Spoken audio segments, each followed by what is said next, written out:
Sur la TVC, c'est l'heure de l'information. Bonsoir et bienvenue à vous, mesdames et messieurs, dans cette édition. La loi de finances exercice 2024 vient d'être adoptée. Le budget est projeté à 2000 milliards de francs CFA en ressources et en charges. Première dans l'histoire, le sujet sera développé dans ce journal. Aussi, un décret a été adopté dans le but de promouvoir, de pouvoir lancer le PURSEC, qui est un programme d'urgence pour soutenir les populations face au terrorisme et aux défis sécuritaires. Dans quelques instants, vous aurez d'amples détails sur ce nouveau programme. À l'international, nous irons en Côte d'Ivoire pour parler politique. D'après une déclaration du porte-parole du gouvernement ivoirien, Guillaume Soro, l'ex-premier ministre en exil depuis 2019, est en liberté de rentrer au pays. Sauf que déjà de retour sur le continent, ce dernier devra quand même affronter la justice ivoirienne. On y revient. Et enfin, le président Macky Sall a inauguré hier dans une ville près de Dakar, la Maison des Nations Unies. Elle est censée représenter justement un centre régional des Nations Unies. Dans ce journal, nous nous intéresserons aux attributs ainsi qu'à d'autres détails la concernant. Restez avec nous. Bienvenue à tous. L'État togolais vient d'adopter son projet de loi de finances exercice 2024. Ce budget est projeté à 2000 milliards de francs CFA en ressources et en charges. La situation telle qu'elle se présente est la première dans l'histoire. Bernard Canvy pour les explications. Le budget de l'État ressorti de l'avant-projet de loi de finances exercice 2024 est projeté à 2166 milliards de francs CFA en ressources et en charges contre un peu plus de 1900 milliards adoptés en 2023, ce qui constitue une hausse de 9,6% par rapport à la loi de finances rectificative 2023. Selon le gouvernement, le nouveau budget est élaboré dans un contexte particulier et tributaire de la menace sécuritaire. Dans les détails, cette loi de finances exercice 2024 sera consacrée respectivement à plus de 600 milliards de francs CFA à la promotion de l'inclusion et au développement du capital humain, 400 milliards à la transformation économique et 300 milliards de francs CFA au renforcement de l'État. Ainsi, passant pour la première fois le cap de 2000 milliards de francs CFA, ce nouveau budget se trouve multiplié par 10 par rapport à son niveau il y a quelques années, avec une priorité toujours affichée par le financement des secteurs sociaux, la satisfaction des besoins des populations et le soutien aux couches vulnérables du Togo. Rappelons que si le projet ne fait pas l'objet de modifications majeures, il sera soumis à l'Assemblée nationale pour approbation.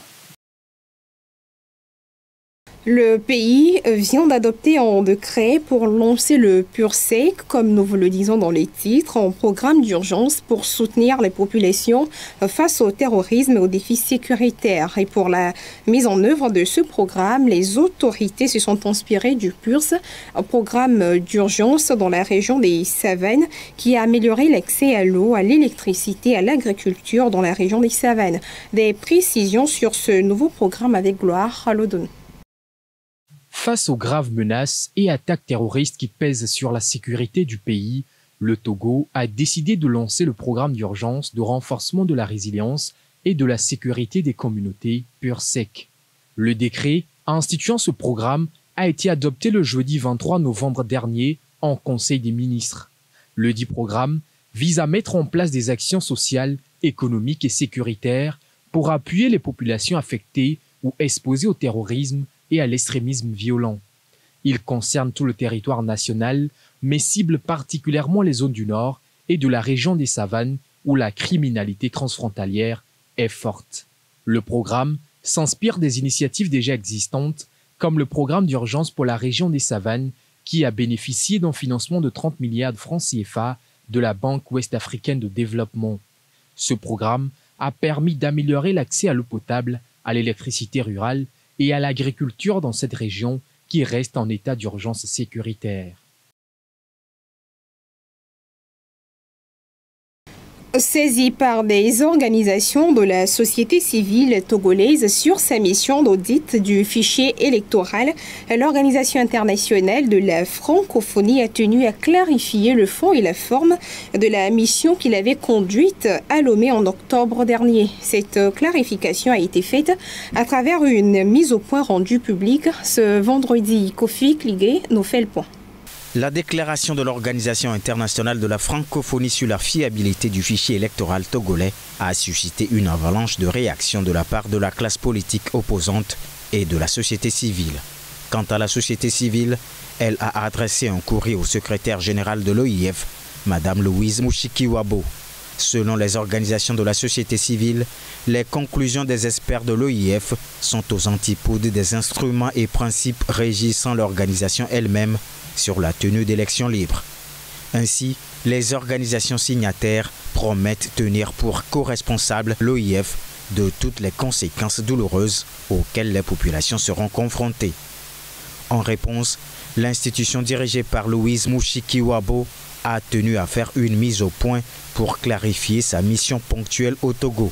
Dans sa mise au point, elle précise que la mission d'expertise au Togo était circonscrite exclusivement à l'audit du fichier électoral et non à l'audit de l'ensemble des problématiques liées au processus électoral de manière générale.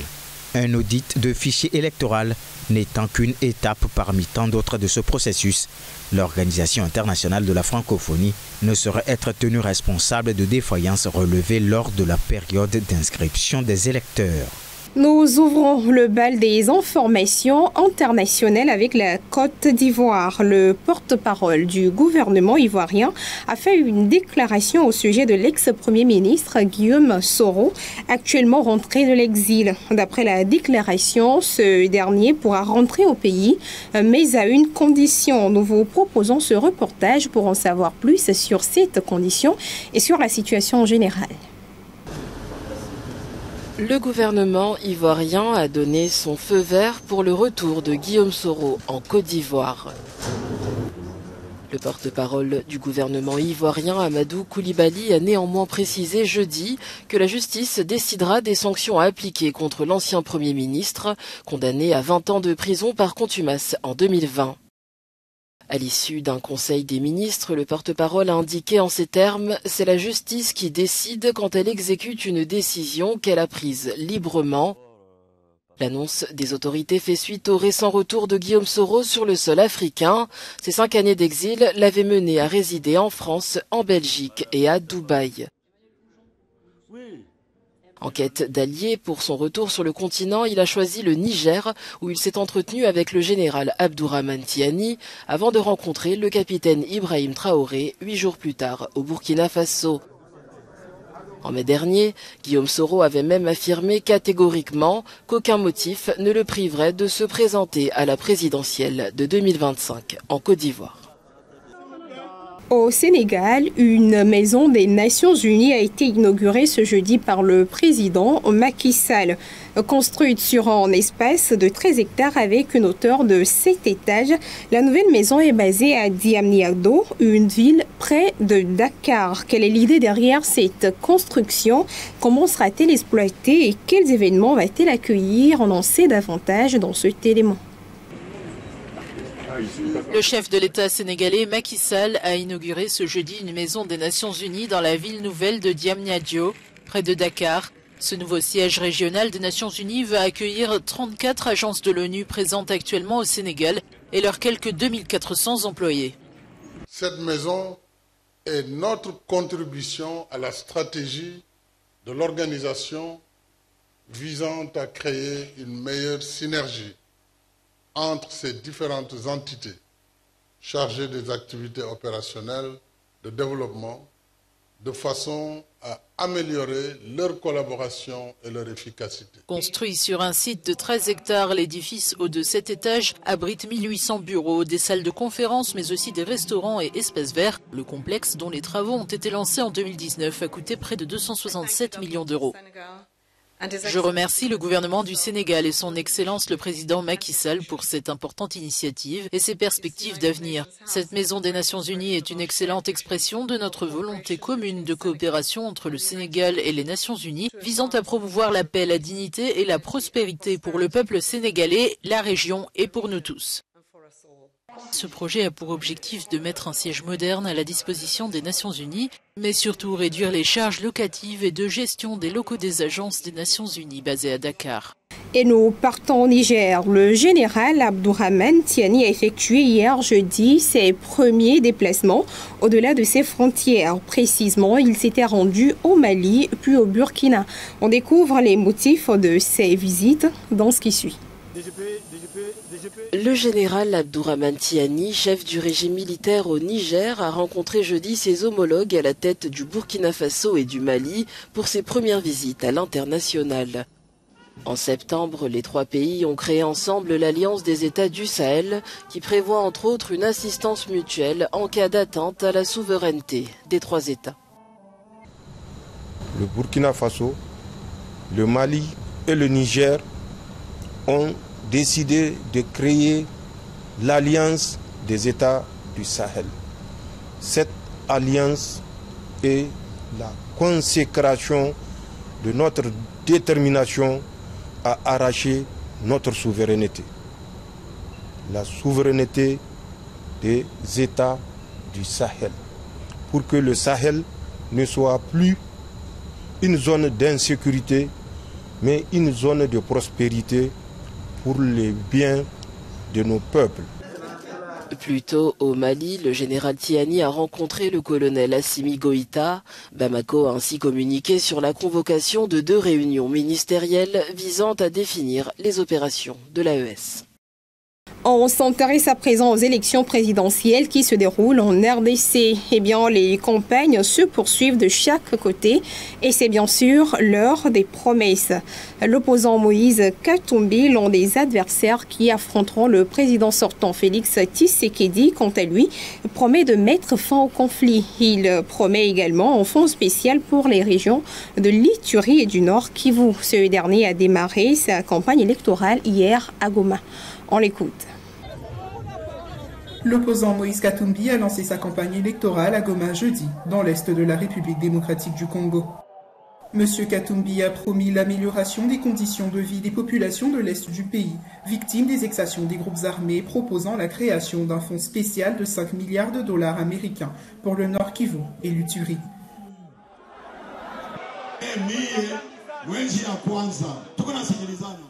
Dès mon arrivée à la présidence, je créerai un fonds spécial pour le Nord Kivu et l'Ituri. Et vous voulez savoir à combien s'élèvera ce fonds spécial ? 5 milliards de dollars américains. Lors du meeting, l'opposant a ouvertement critiqué le président sortant Félix Tshisekedi, notamment sur la situation sécuritaire dans la région. Le Nord Kivu, dont Goma est la capitale, est confronté à la présence de groupes armés, dont le M23. Cela fait beaucoup trop longtemps qu'ils pleurent sur le M23 et le Rwanda. Ont-ils trouvé des solutions depuis ? Je suis venu pour trouver une solution. Est-ce qu'on se comprend ? Avec moi, tu attaques, j'attaque aussi. Est-ce qu'on se comprend ? Vous récupérez, je récupère aussi, n'est-ce pas ?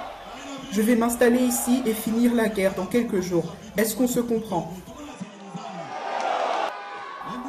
La récente menace du M23 dans la région a renforcé les inquiétudes et malgré les efforts militaires et autres alliances, la situation reste préoccupante.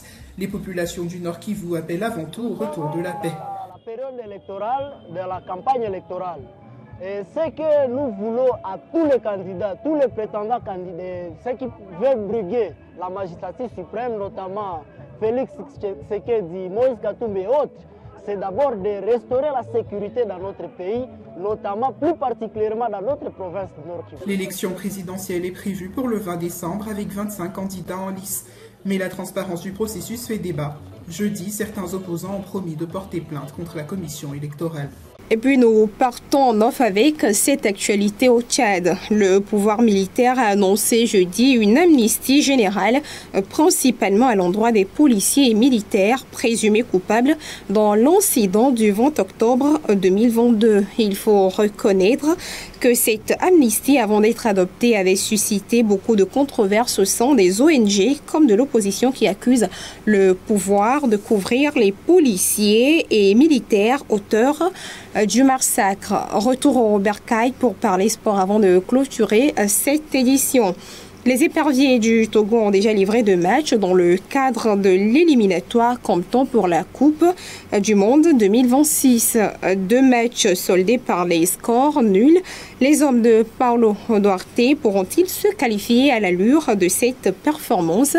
Nous vous proposons les analyses d'Alex Dacla, journaliste sportif recueilli par Laté Lawson.